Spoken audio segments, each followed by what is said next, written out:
We got a Patreon. Go check it out for some delicious perks. This week's behind the scenes content is the full workout footage from the stuff I show in today's video with sound in 4K. Thank you. Yap City, yap City. 10 yappers in my city. I'm in your city, here to talk. I just want to talk. You may notice by the title that it says something that I have decided to title the video. And that really says a lot about society. I've talked a little bit about my health and fitness journey on this channel. You know, I was showing me doing some body weight workouts and just going to the gym and maybe talking about food a little bit. I think I was talking about how I was eating tuna cans and rice, and that was it when I was in Thailand for like a month, and I didn't get mercury poisoning, and I'm thankful for that. I'm thankful for you guys, because you're the ones who said, hey, stop doing that, you're gonna get mercury poisoning. And you were right. And mercury poisoning isn't just like, oh, you feel like you're like one of those bombs or like one of those secret planets. It's like you throw up and shit yourself until you die, which to me sounds like it's not a fun time. As of late, I've been feeling been getting really a lot stronger in the gym. It's been just about 2.5. It's been 2 months of consistent workouts. So like every day-ish, every other day, going to the gym. There was periods in there where, like while I was traveling, I only would go every like once a week. But for the most part, it's been pretty consistent. And I can feel myself getting stronger. I can see myself getting stronger. I can see the amount of weight that I'm doing getting big, more. And all of that, I actually really, really love and enjoy and think is it's very empowering. It's very simple, and it's very empowering because it's something that you can have control over. In this fucked up, twisted world where everything's all out there, everybody's trying to sell you something, everybody's trying to make you do what you're doing right now, which is pay attention to me, don't pay attention to your family, don't pay attention to your homework, don't pay attention to your favorite girlfriend or boyfriend. Just pay attention to me. Everyone's trying to get you to do that. But gains is all you, baby. Gains is a very simple input-output. You learn the gym program, you learn what the stuff is, you do the stuff, and then you do the other stuff that you have to do to supplement the gym stuff, as in eating protein.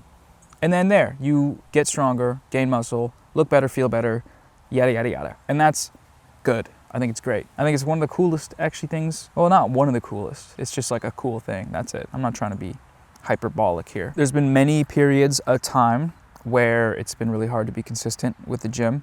And I think that's the case for, everybody. January scaries, where everybody goes in and says, all right, this is the year. And then you stop at some point and you don't go back in. It's just all this, it's all psychological stuff. And I struggled with that for years after being in a structured environment where you are required to show up and lift weights versus just kind of hanging out at your grandma's house, playing games. There's no real draw to go get in shape and stay in shape, especially if you're already kind of in shape and you're like, well, I mean, I look in the mirror, I look okay. I look good enough probably, so let's just play games. And then slowly, eventually, that changes with regards to your looks, but also with your health and your strength.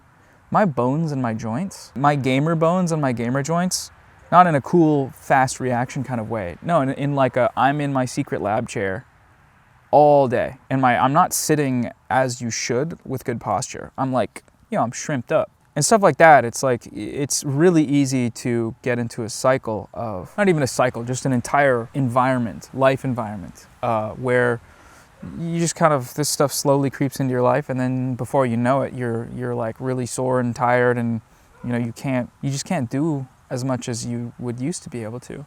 And you don't feel as good as you used to feel. And that sucks. I'm gonna be brave here and say that feeling bad is bad and sucks. And feeling good, call me a utilitarian, feeling good is good. And the more you feel good, within reason, like heroin feels good, I'm sure. But there's different types of good that, the more of that you feel, the healthier types of good you feel, the gooder life is. And take that to the bank. So I'm at the phase 2 months in where I've been gaining strength, gaining muscle. I haven't been looking at what I've been eating. I've just been kind of eating, intuitively eating, So they say, you hang out, you have some food, you just hang out, and then when you're hungry again, you have some food. And so far that's been fine because I don't like bulking and cutting. I've never really enjoyed doing that. I've never really tried it though, so maybe one day. I don't like the idea of like putting on a bunch of mass and then it's scary to me because it's like, what if I can't cut it off, you know? Then I just be bulked up. And that's okay if that's the build you're going for, but that's not the build that I want to go for. That's another thing about lifting this cool. It's kind of like a video game. You can customize your build, you can train certain parts of you to grow stronger. I was doing forearm workouts yesterday. I've been doing those a couple times. They feel so fucking weird and painful, but great. Weird and painful, but great. Weird and painful, but great. Weird and painful, but great. Because when you get a forearm pump, like when your actual forearm muscles are full of blood because they're being worked, it just feels so strange. But it's cool because your forearms, you use those for a lot of things, such as for using your arms. And when I say it's cool and customizable, I mean, you know, I see my forearms in comparison to my non-forearms, and I say I want them to be a little bigger. You know, I want it to kind of like be cool to have like this part, you know, just to have it be a little stronger, a little more sturdy, and a little just look different. So then you just train it. And I don't have the form perfectly or anything. I watched like a little Sam Sulik. I watched a couple Google tutorials and I tried it. And the first time I didn't feel shit. And the second time I kind of felt it. And the third time I was like, oh, I see now.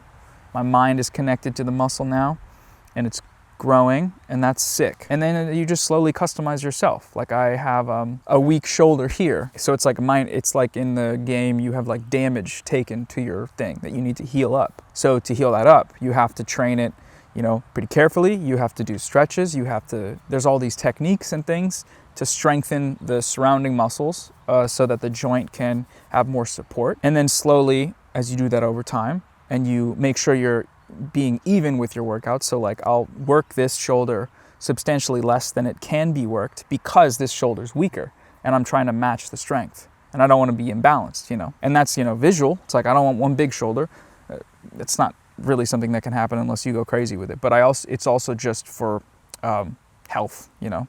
Like if I want to do other exercises or if I'm, I don't know, swimming or whatever else, it's like being even, I think there's probably better examples. Driving, maybe? Probably not. There's better examples. Okay, I got a little sidetracked there. Back to the conversation of like bulking and cutting. I've never really liked doing that. What I've always done is just body recomposition, which is where you lift a bunch, eat a bunch of protein. And because you're lifting and eating protein and not, you know, eating crazy amounts of food, you're just eating how it feels good to eat, then you'll build muscle and you know, you'll lose fat. You'll either actually lose fat because your workouts are burning a lot of calories and then your daily intake is low, but you're still working your muscles so they're growing from the protein. Or you lose fat visibly because your muscles are growing and the fat gets stretched over the muscle. You know, it's like if you have a pec and there's fat on the pec, but then you grow your pec muscle, the pec, you know, slowly looks like a muscular pec, even though it's the same amount of fat on it. So you're not technically burning it in that instance. But it's part of the process of like improving your body aesthetically and physically. Because yeah, more muscle better to an extent, you know. The reason the title is what it is because now I'm officially counting my calories. And I hadn't been before, I was doing just eating whatever. But living at home where there's meals that are being served that are really good and pretty hefty calories wise, that means intuitive eating, you know, it's intuitively you're having a delicious time every couple hours. You're going beast mode on some roast beast. And oh, it's so good. Like I cannot overstate how blessed I am to have, you know, parents that know how to cook.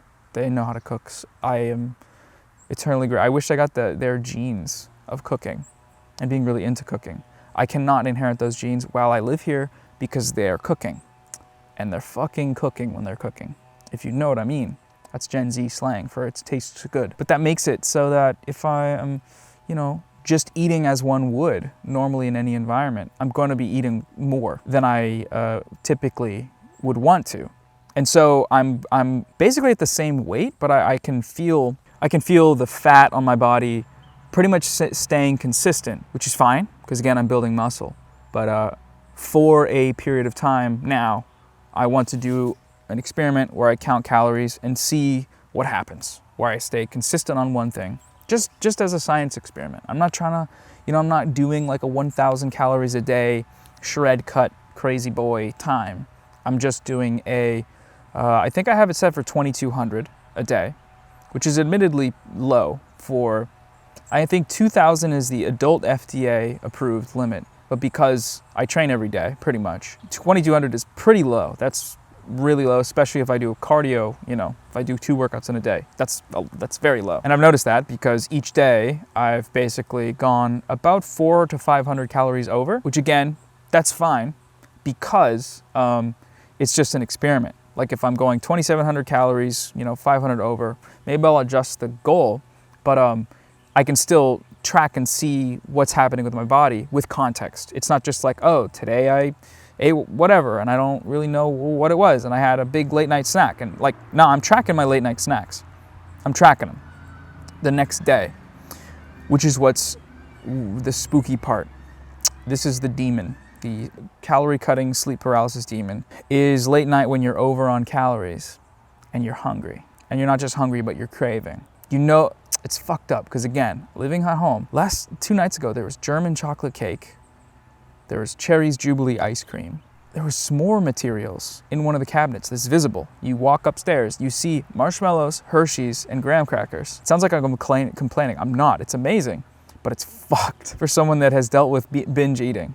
That's been one of the things that, like in terms of like eating related health, like binge eating has always been a thing that I've done. It's like you're consuming just to feel good, not for nutrition or not even like, you go out and have a nice meal and it feels good to like enjoy it. You're not really enjoying it. You're just doing that so you don't feel bad. So you satiate the negative feeling beyond satiating your hunger. So I say all that to say, this counting process, while it is something that I am excited to do, and I think it'll be helpful for my health and fitness journey, it also sucks. Like that late night craving point. There's now a voice in my head that's being like, I know you want to do this thing, but you know that you're being a naughty boy if you do this thing. You're being a bad little guy, and it's negative reinforcement that obviously you're setting up rules in your mind to do that anyways. You're counting them throughout the day. There's just something about end of the day being 200 calories over and the voice in your head, the little demon, is like shaming you for wanting to go snack. I think it's nuanced a little bit because on the one hand, I don't think it's necessarily super healthy to change your habits solely based on shame, but also, maybe those late night cravings are unnecessary for what I need, what my body needs. Maybe those late night cravings are binge cravings or habitual cravings of, I have this thing in the fridge that's tasty, I'm gonna just go snack on it. And doing that is fine. It's literally so fine. You just had a snack, whatever. It's not a fucking big deal, and it's never that deep, right? But also, if it's a consistent having a snack in violation of your goals, then that is something, I would like to change. How do we change it without making ourselves feel like crap? That's the tricky part. That's the fun part we get to discover. And right now, I don't know. Because I've had experience counting calories, I don't mind it. I think it's fun. It's like a little science experiment. But I know for a lot of people, it's super stressful. And for a lot of people, it's also a lot to manage. And I get that. I think MyFitnessPal, which is what I use, makes it pretty easy. And it makes it like a 20-second log food, search for food, do like a little quick, mental calculation just to get the gist of whatever calories it is. I think it's pretty easy. It's hard to just start it as a habit, or if you don't have it as a habit, so you have to just, do it a little bit. But I also know that I'm capable of fasting. So like I can go quite a bit, like I can eat a little snack in the morning and then eat a little snack for lunch. And that's, I think, the ideal way to do it. It's not actually fasting because I'm eating throughout the day, but little stuff until the end of the day, which gives me more freedom to have like a dinner and a dessert, or to go out and have like a drink or something. There's a little more flexibility, a little less stress. And again, I'm like a week into calorie counting, this current phase of calorie counting. I've done that before quite often. And so I'm still relearning the process of it. Like the other day, I had to film a sponsorship for a main channel video where I had this meal from this company called Factor. It's like a microwavable, pretty healthy meal. There's like steak in it. It was good, but it was about 600 calories. Because I had that, and then I had something else for breakfast that was like a decent amount of calories, and I drank one of the drinks that they sent, which wasn't a lot. It was like 150 calories. By the end of the day, I didn't have all that much calories left. And then I ate, and then I went out and ate and had 2 drinks, and then late night I had a snack. So by the end of it, I was at like 800 to 1,000 calories over. And that's a big, scary number. You did the wrong thing 1,000 times. 1,000 little of those guys that you weren't supposed to put in your body, you put all of them in there. You shoved them down in there, and you're a piece of fuck you. Not great, not great. But at the same time, we're learning. Today, what we did was we woke up, took our medication without having food, which actually sucked. It got stuck in my throat, so don't do that. Then I had a little yogurt cup, and then I had I think I had a protein shake, maybe a marshmallow, because those s'mores things are there. Pop a quick marsh in there. It's kind of fun in the morning. I had a Quest bar at lunch before I lifted, and I haven't eaten since. I have there's dinner. It's going to be probably bomb, and I'm going to want to chow down. And I feel pretty okay right now, energy-wise. That might sound really intense. That's basically fasting, having just one protein bar during the day. Oh no, I had a protein shake as well. So I'm okay. But it's still not a lot of eating, and then saving it for the end of the day. My body's used to that, and that's fine. But also, I think that probably stresses a lot of people out, and it's too much to do all at once. So you just gotta take baby steps, and you gotta just try shit. And if it doesn't work, be forgiving, give yourself a little empathy, because I talk a little bit like a science experiment extremist when it comes to like stuff like this. But yeah, like I was saying, it's really never that deep. There has to be a balance between wanting to get healthier and having goals, and then also not letting those goals, control your life and make you feel shame and just shitty for doing things that are totally cool and normal to do, like having a cookie out with your friends, going to Crumble Cookie. Don't go to Crumble Cookie, it's like $20 cookies. Just hanging out, having a beer, whatever else. You can have goals and try and strive for them and fail every once in a while, or consistently and try and, change whatever it is. Or you can have rules that dictate your life in a very fascist manner that make you feel bad. You're gonna feel bad doing things that restrict your, choice a little bit inherently, but that's kind of the sacrifice you make. And again, I think the more you do it, the easier it gets. And right now, we're in the stage of telling myself, the more you do it, the easier it gets, because God, I hope so. It's true. It's definitely true, because I've done it.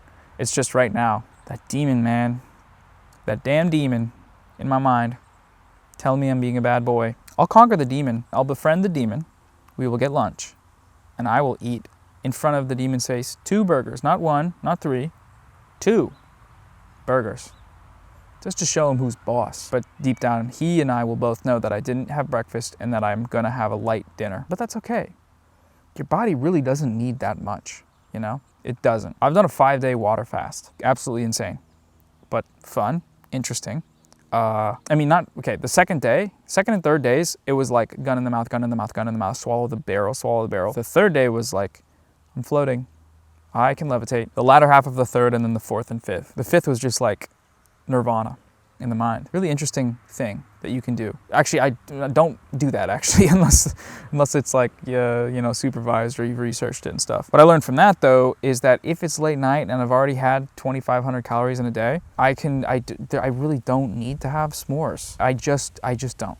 The thing that's in my mind telling me to have s'mores isn't like a natural physical response from my body. It's a physical response from being inundated with sugars and candies in the world.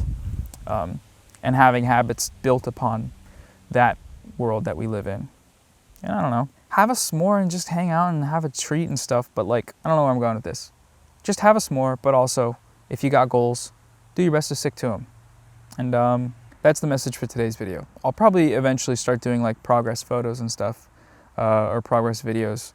The reason I decided to start tracking calories was I filmed some stuff at the gym, and the footage, it was good. I feel like I was getting stronger. It was a push day, but I was also like, I'm pretty bulked up, and I feel like I could just see what it takes to actually start, if I cut at all when I count, because yeah, like I was saying, the customizable build. Just want to get a little leaner. That's it. Not for any reason other than it looks better. I want to get a buzz cut, or I want to get my hair short like this, but I'm insecure about the shape of my head, and I would like to lean my head out a little bit. And you do that like my cheeks. You do that by cutting, which sounds insecure. I guess it is pretty insecure, but also I don't give a fuck.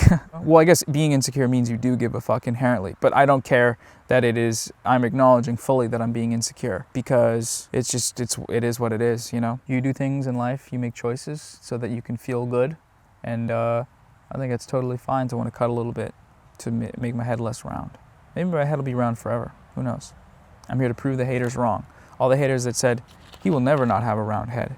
Get ready. As you can see, the Diet Coke. Diet Coke's fucking good. Diet sodas, man. I'm such a proponent. But anyways, hope everybody's doing good. Hope everybody's hanging in there. I hope you get your chores done. Hope you find your goals and reach them. And this one was just a yapper session, but I'll probably do some deep, cool cinematographic one later at some point soon. So anyways, no time. All done.